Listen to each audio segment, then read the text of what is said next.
Majú toho teraz aktuálne veľa pred sebou. Bratislava si nachádza miesto na vínej mape aj vďaka podujatiam, akým je Grand Tasting Event. Dôkazom toho je aj príchod svetovej vinárskej špičky na Slovensko. Toto podujatie ale nie je len o víne, ale aj o fantastickej gurmánskej večeri a príjemnej hudbe. Začneme najlepším šampanským na svete, šampanským Krug. Pokračujeme jedným z najlepších Sauvignon Blancov na svete od vinárstva rakúskeho Tement. Svoje vína priniesol osobne aj najrenomovanejší vinár Rakúska, Roland Wellich. Vo svojom obore je absolútnou špičkou. Jeho vína sú totiž dopredu vypredané aj na 3 roky a vyše 80% jeho produkcie vyváža do michelinských reštaurácií po celom svete. Osobne doniesol v rámci svetovej premiéry svoje nové červené Single Vineyard vína, ktoré samozrejme ochutnáme.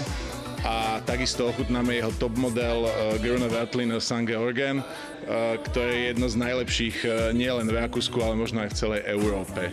Pána Wellicha sme sa osobne spýtali, aká je jeho filozofia pri tvorbe vína. Dôverujeme substancii a veríme nášmu miestu. Je to veľmi stará vinárska oblasť, je oveľa staršia ako všetko, čo je na západ od nás. Sú to stovky rokov vinárskej kultúry, ktorá nás obklopuje. Necháme teda preniknúť všetko, čo kde vyrástlo a snažíme sa dbať na originalitu týchto miest vo víne samotnom. Pointou Grand Tasting Eventu je mať na stole všetky vína naraz a môcť si ich celý večer vychutnávať a porovnávať. Na to museli organizátori zohnať vyše 600 ručne fúkaných pohárov. A ešte mi povedzte, čo môžeme vidieť tu? Práve sa pozeráme na úplne unikátne fľaše.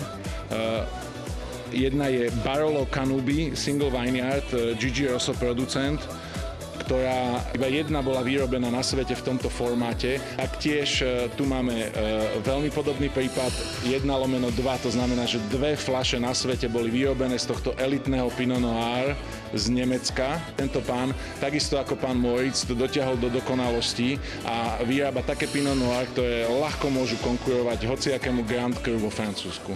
Karolína Prokopová, televízia JOJ. Absolútny šok.